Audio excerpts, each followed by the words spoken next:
Log on to patreon.com/Dane Calloway or paypal.me/Dane Calloway to support me, my channel, and my content. By demand, merchandise is now available at I'mJustHereToMakeYouThink.com.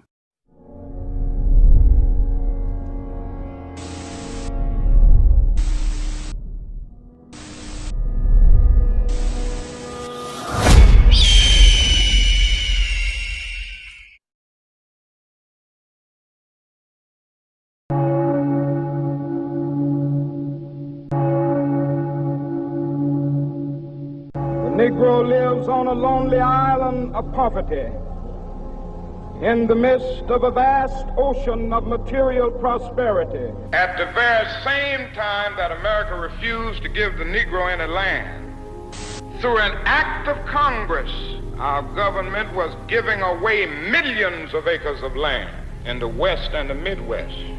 Because, however much America strays away from the ideals of justice, the goal of America is freedom.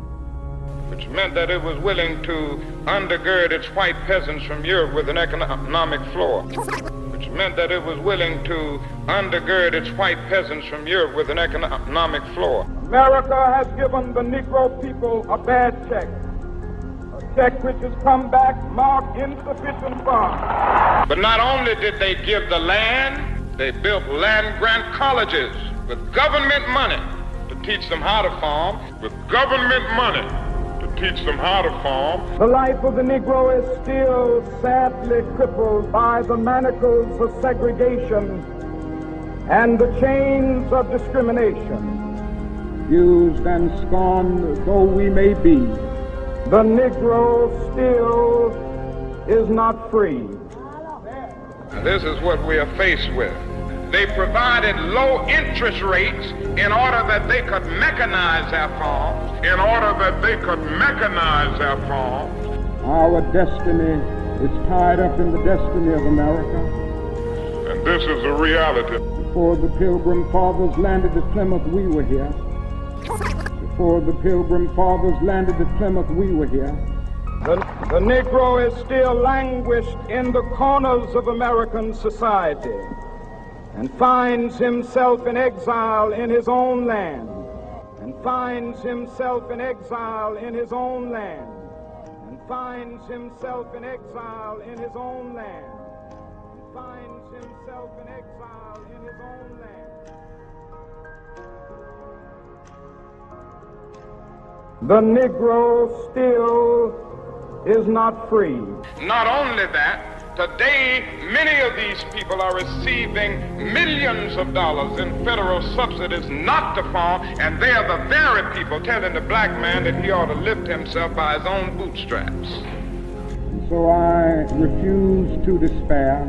Those who hope that the Negro needed to blow off steam and will now be content will have a rude awakening if the nation returns to business as usual. Now, when we come to Washington, we're coming to get our check.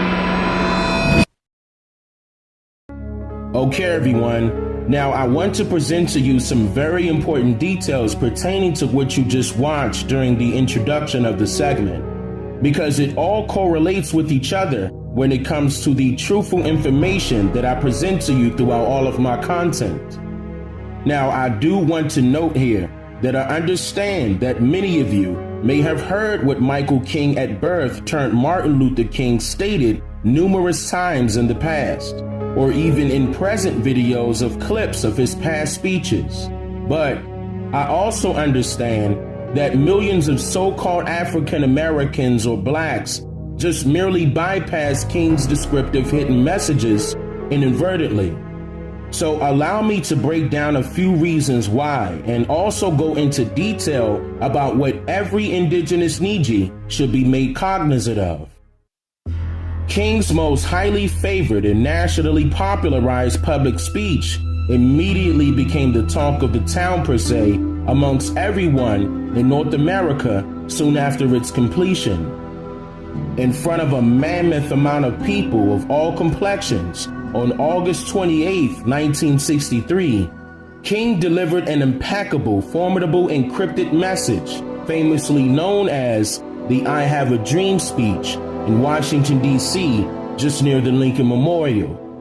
King stated numerous facts and then detailed some rather harshly disturbing but yet relevant burdensome factors surrounding the so-called Negro in North America. From racial discrimination to environmental injustice, for example. Then he referenced issues concerning police brutality and even the United States citizenship neglect of the so-called Negroes. King was heavily criticized by many Caucasian Americans of European and African descent, along with many of his fellow people that shared the same hue of complexion, merely due to his early motives and agendas where he promoted the ideology of equal rights and justice for all Americans, no matter their ethnic backgrounds. What's very important to note here is what King details in front of those millions of people, that the Negro is still not free and held in exile in America, and America is in fact the Negro's own land. Now, between the many times King was interrupted with responsive chants like,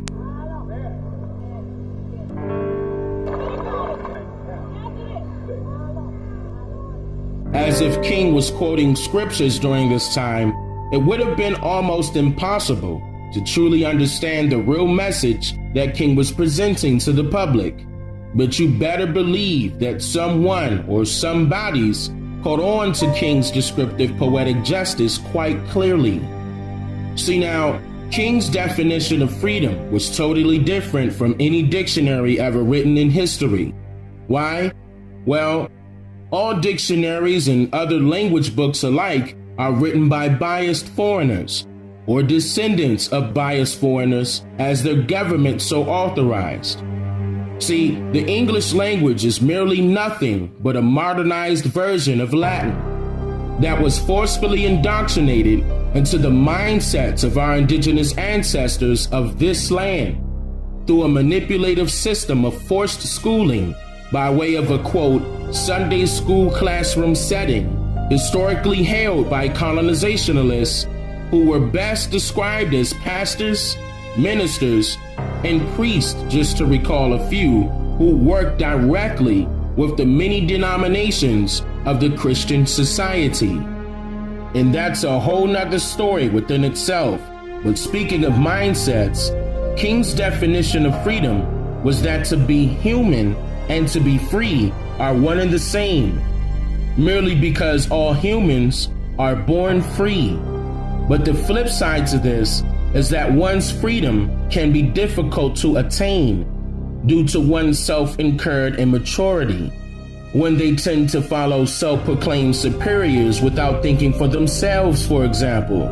To be quite frank, one immediately gives up his or her freedom once they conform to American society without any question. In order to become free again, one must overcome this level of immaturity and have the courage to use his or her own understanding. And that is exactly what King was trying to assist the masses with. See, besides all of the new information you hear about King's personal life, that's all of a sudden being released now by the federal government and the Alphabet Boys only 50 years later after his assassination, when it was the King family that literally sued the United States government and the U.S. Army for King's assassination and won, and put the court records out to the public for anyone to see, and no news media outlets covered that, not even so-called black news media outlets at that time. Martin Luther King Jr. was under fire from multiple entities during the latter part of his life for one big reason. Not only because he was being hailed as an unbiased popular political figure, but because he also induced his followers to become individualists, or rather known today as free thinkers. Then the tables began to turn for the worse for King as time went on, and this actively enabled King to have a change of heart rapidly.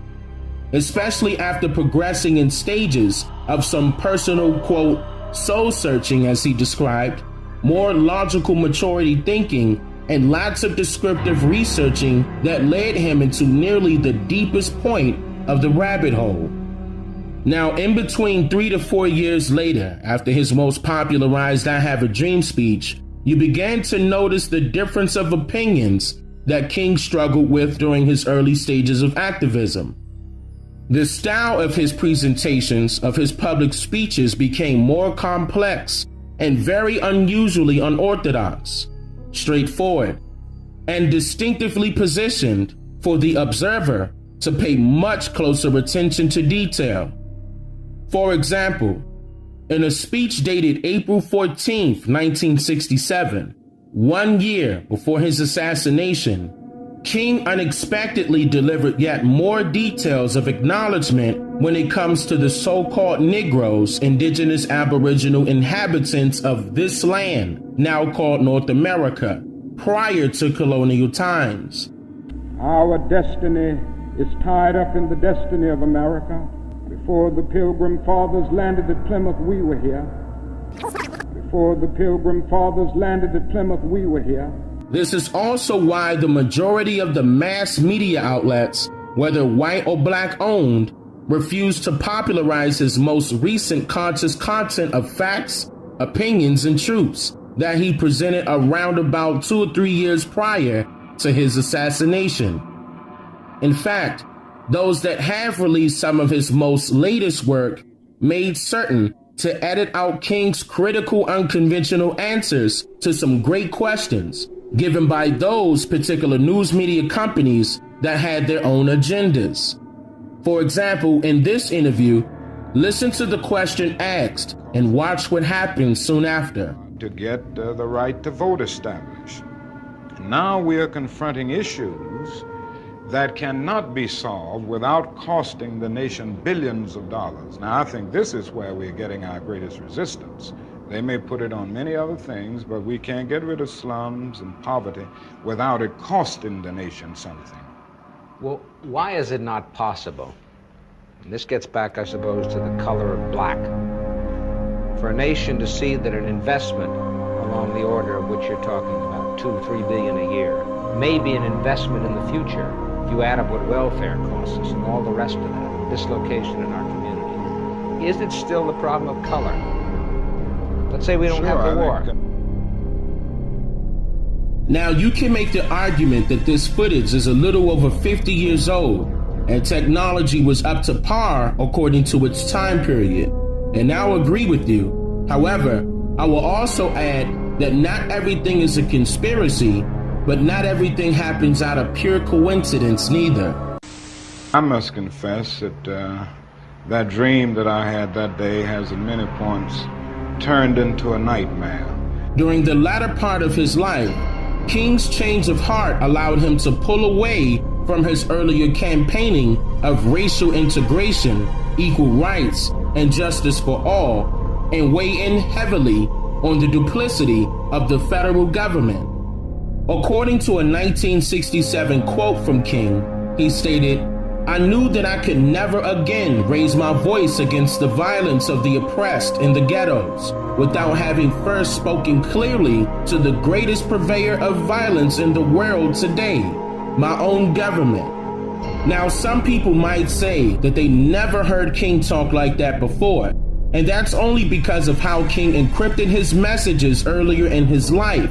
But he did, however, provoke that same fear into the government for those very same exact reasons. It's just that over the years, more and more people begin to follow King and allure themselves into violent actions that King was falsely accused of provoking during his non-violent approaches throughout all of his campaigns.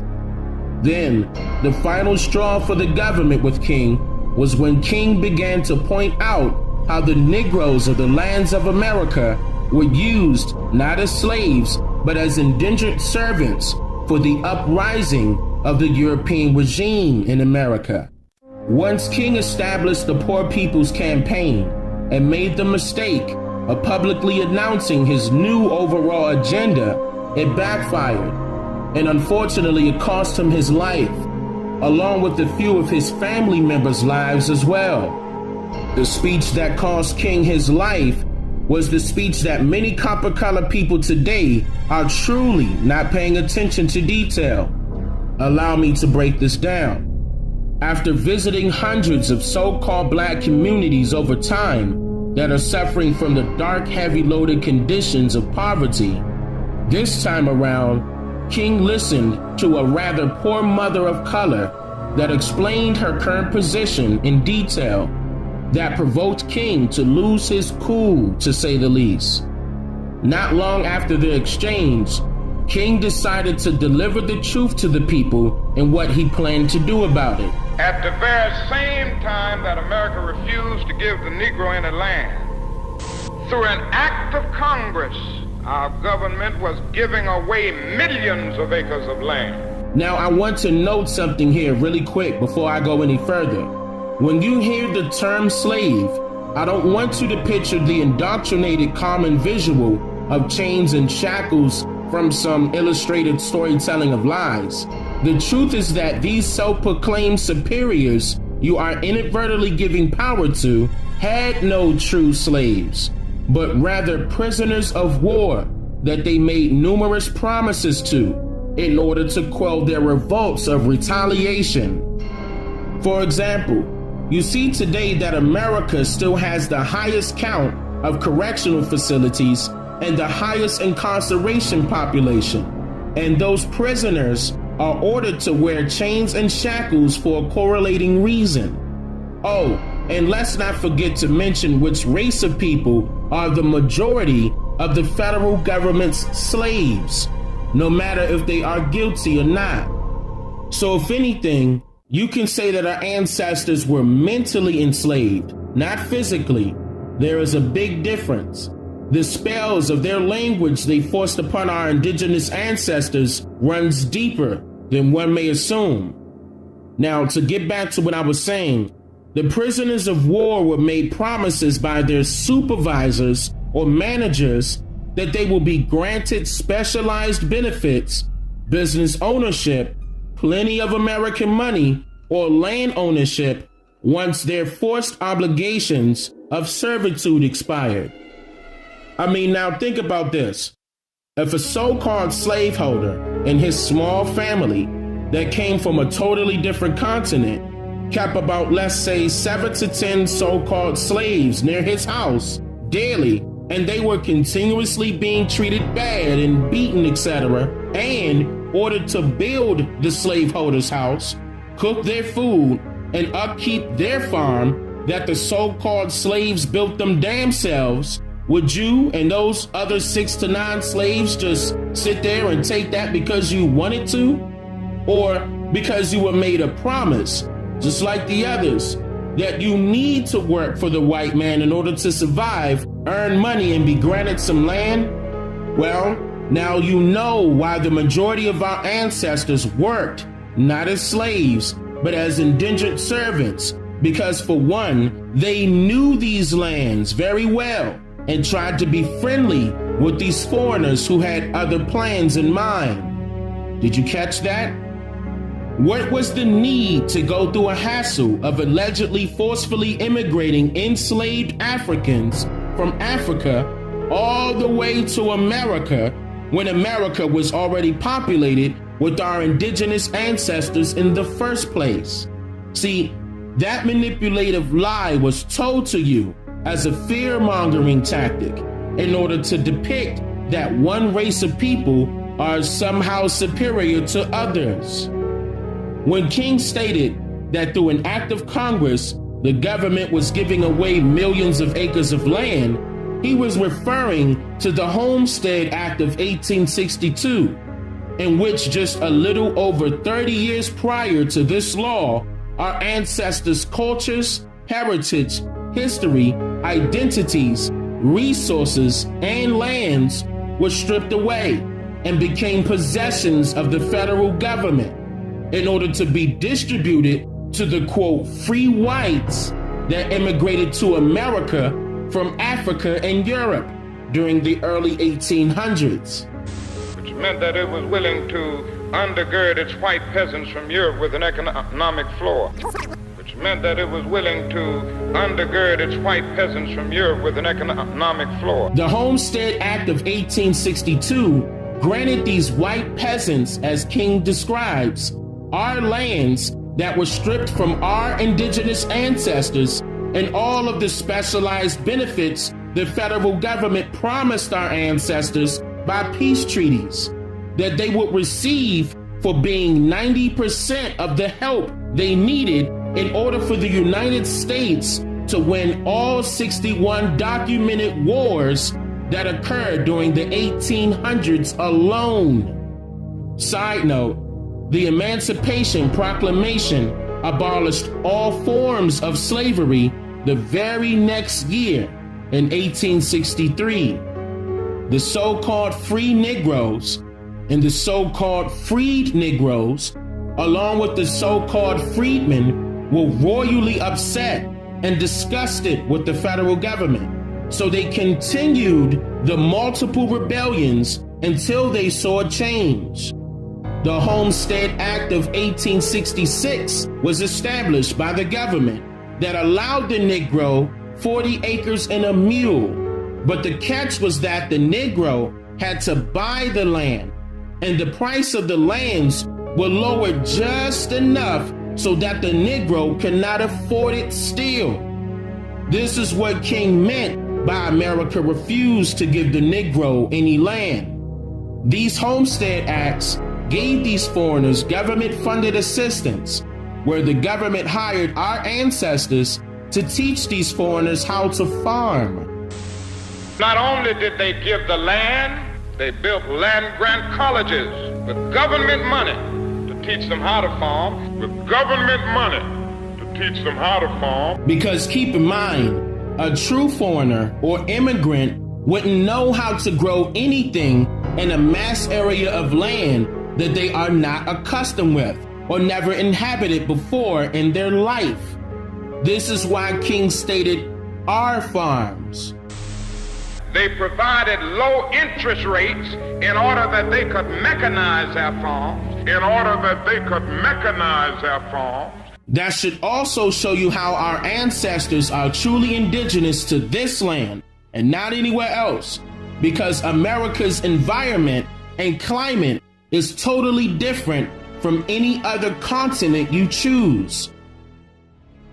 Soon after the Homestead Act of 1866 was passed, the government made it even easier for their white foreigners from Africa and Europe and gave them a full-course meal on a silver platter and fed each and every one of them with a silver spoon. Today, many of these people are receiving millions of dollars in federal subsidies not to farm, and they are the very people telling the black man that he ought to lift himself by his own bootstraps.